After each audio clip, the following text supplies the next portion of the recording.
He's just turned pro, and you're going to be hearing a lot about him over the next few years. His name, Rory McIlroy. Rory, thanks for joining us. Good to see you. How's life treating you as a professional golfer? Yeah, it's pretty good at the minute. You know, first professional event last week and made the cut and made a bit of money, so I was happy about that. And yeah, everything's going well. I've got a great team around me, and hopefully there's better things to come. You seemed very composed and responded well to whatever sort of thrown at you, or however you're playing, you responded well. Is that something that you've sort of been focusing on or learnt from your experiences of playing in pro events before?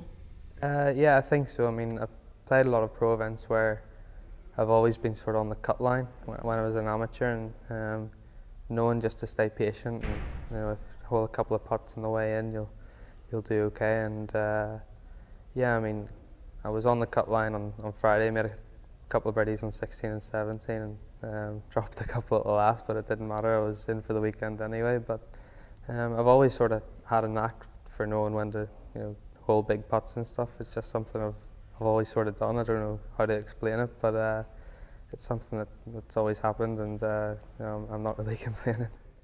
You seem to deal with it very well. You're quite a relaxed sort of nature, laid back. Do you think that has helped you, just the way that you are naturally? Yeah, I think so. You know, I'm quite laid back on the golf course as well, which is always good. So if I hit a bad shot, I'm not really that bothered about it, because there's always good ones to come. So yeah, I think that's helped, and obviously I've got that from my mum and dad, and you know, they've sort of brought me up like that, and you know, they've been a big influence.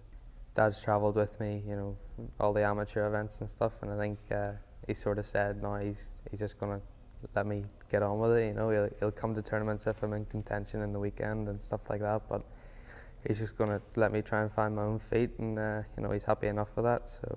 Well, since turning pro, you've been mentioned in the same breath as Tiger Woods and Sergio Garcia. How do you deal with that added pressure, and how do you deal with those comparisons? It would be pretty stupid to go out and sort of think that you're as good as Sergio or Tiger, so you just have to go out and play golf, and you know, let the rest deal with itself. You know, I don't think I'll ever be able to live up to Tiger's standards. He's just, I mean, what he's done for the game of golf in general, not even as a player but as a person, he's just absolutely incredible, and I'd be happy to have won as many tournaments as Sergio. So no, it's just absolutely fantastic to be mentioned in the same breath as those guys. A lot is available to the young players early on. Is there a danger that too much is available for these young guys before they've actually really achieved? Talking about this with my caddy, actually, I think because the money is so huge in America, if someone gets a mega deal, or I mean, they're playing for so much anyway. I mean, if they don't care about the money, they can just go out and try and win golf tournaments, which I think is a good thing, you know, if they're not really that bothered about the money.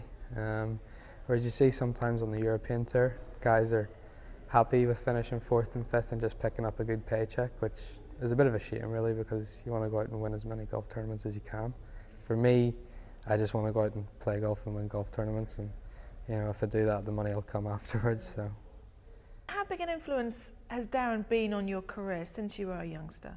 Yeah, he's been pretty big. You know, I've known him since I met him on my 9th birthday at Portrush, and then I met him through his foundation when I was 12, and then he gave me his phone number the next year and said, you know, anything you want to know or need, just give me a ring. And you know, he's always been on the other end of a phone, and wherever I've been in the world, wherever he's been, and that's been absolutely fantastic for me, because I mean, he's been on tour for 18 years now, and he knows what he's doing, so it's nice to give him a ring and, you know, get a bit of advice off him.